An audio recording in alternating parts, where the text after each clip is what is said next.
పాఠశాల principal K Lakshmanarao గారు, ఈనాటి కార్యక్రమం ముఖ్య అతిథి జిల్లా వ్యవసాయ అధికారి ఎన్ వెంకటేశ్వర సార్ గారు, అదేవిధంగా పాఠశాల కమిటీ చైర్మన్ ప్రభుదాస్ గారు, మరి పాఠశాలలో పనిచేస్తున్నటువంటి ఉపాధ్యాయులకు ఈనాటి మెగా పేరెంట్ 4.0 కార్యక్రమానికి హాజరైనటువంటి ఈ పాఠశాలలో చదువుతున్నటువంటి విద్యార్థుల తల్లిదండ్రులందరికీ నా నమస్కారాలు.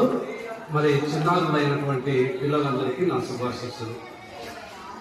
ఈ 2 సంవత్సరాల తెలుగుదేశం ప్రభుత్వ హయాంలో 4వ మెగా పేరెంట్ టీచర్ మీట్ మనం జరుపుకుంటున్నాం. అంటే తల్లిదండ్రుల సమావేశం ఇది 4వది జరుపుకుంటున్నాం. ఈ తల్లిదండ్రుల సమావేశం ముఖ్య ఉద్దేశం లక్ష్మణ్ సార్ గారు ఆల్రెడీ మీకు చెప్పడం జరిగింది.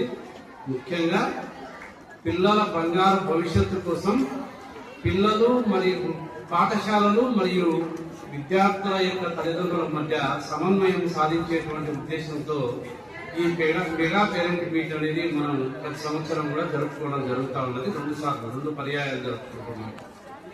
మరి ముఖ్యంగా ఎందుకు ఈ మెగా పేరెంట్ మీట్ జరుపుకోవాల్సి వస్తుంది అంటే, ముఖ్యంగా మీకు సంవత్సరానికి 1-2 సార్లైనా తల్లిదండ్రులను పాఠశాలకు పిలిపించి విద్యార్థుల యొక్క సంబంధించినటువంటి విషయాలను మీకు అందరికీ తెలియజెప్పాలనేటువంటి ఉద్దేశంతోనే ఈ mega parent meet teacher meet జరుపుకోవడం జరుగుతూ ఉన్నది.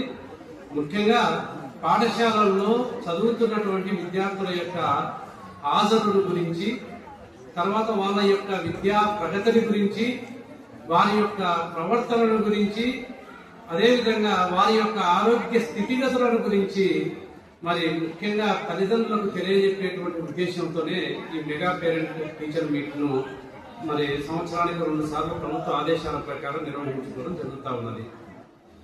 ముఖ్యంగా మీరు మీ పిల్లల చదువుల గురించి ఎక్కువగా ఆలోచించే సమయం మీకు చాలా తక్కువగా ఉంటుంది కాబట్టి కనీసం మరి ఈ సందర్భంలోనైనా మీ పిల్లల ప్రగతి నివేదికను మరి చర్చించేటువంటి అవకాశం కల్పించే ఉద్దేశంతోనే రాష్ట్ర ప్రభుత్వం ఒక సుసంకల్పంతో ఈ మెగా పేరెంట్ టీచర్ మీటింగ్ అనేది ఏర్పాటు చేసుకోవడం జరుగుతూ ఉంది. అంతేకాదు, మీకు అందరికీ తెలుసు, రాష్ట్ర ప్రభుత్వం కానీ కేంద్ర ప్రభుత్వం కానీ పిల్లల యొక్క విద్యాభివృద్ధి కోసం, వారి యొక్క భవిష్యత్తుకు బంగారు పాటలు వేయడం కోసం కొన్ని కోట్ల రూపాయలను ఖర్చు చేస్తా ఉన్నది. ముఖ్యంగా మీకు అందరికీ తెలుసు, నిన్న కాక మొన్నట్టుంటే అంటే 22వ తేదీ మొదలుకొని ఈనాటి వరకు దాదాపు రాష్ట్రంలో 67,47,190 మంది పిల్లలకు దాదాపుగా 10,200 కోట్లను